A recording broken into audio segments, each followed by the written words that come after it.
What's up, everybody? I'm the Nerf modding nerd, and this is Nerf news. I'm sorry there wasn't one last week. Last week I was actually out traveling. Starting off, we have the Dart Zone Corner Fire, which is a new blaster coming from Dart Zone that's going to be releasing in August of this year. So this is going to blast around corners, it says. It looks like it has a built-in scope up top, which is only going to face forward, aka just into the other wall if it's supposed to blast around corners, which seems pretty darn useless. And then the foregrip is going to rotate, which is interesting. One thing that is interesting about this blaster is it is going to be flywheel with a rev trigger. Usually Dart Zone does flywheels with an on-off switch, but this one looks to have a rev trigger. And the last corner blaster that we had from Nerf itself was in the Rebel series and was spring powered, not flywheel. So this thing might be an interesting addition, but I don't really see it useful for anything other than just screwing around. And next up we have another blaster from Dart Zone as well. This is the Villainator. This looks very similar to the X-Shot Turbo Advance.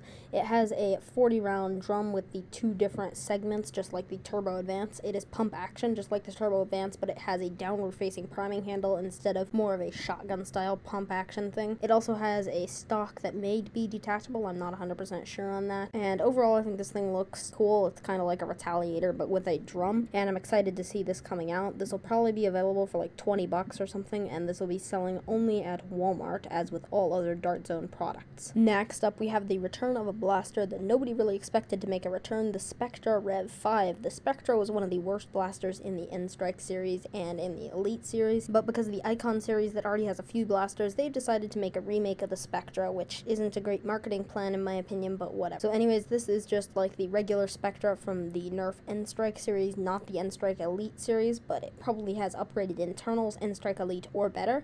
It also looks like it's going to come with 10 darts, so you do get one refill to go with the price that you're paying for the blaster, which is something new for Hasbro that they've been doing for some of their blasters this year, so that's pretty cool at least. It does have the Icon logo plastered on all the darts and on the silencer, but other than that, nothing else is different from the original Spectra. I don't have a price for this, but given that the original Spectra retailed for $20 or so, I'm going to expect this one to be selling for about $25 to $30 because prices are going up, and this includes more darts, and Hasbro isn't just going to give you that for free. Next up, we have the return of a blaster that I am actually excited for. This is the Longshot CS6. So the Longshot was one of the most popular blasters back in the day, and this was about $30 when it first came out, but they are going to be bringing this back with the Icon series. So it's going to look just like the original yellow Longshot that you could purchase back in 2006, I believe, but it will have the Icon logo plastered on a few things and probably have a lot better performance. I overall think this one is actually a good decision to bring back because this was a very popular blaster when it was released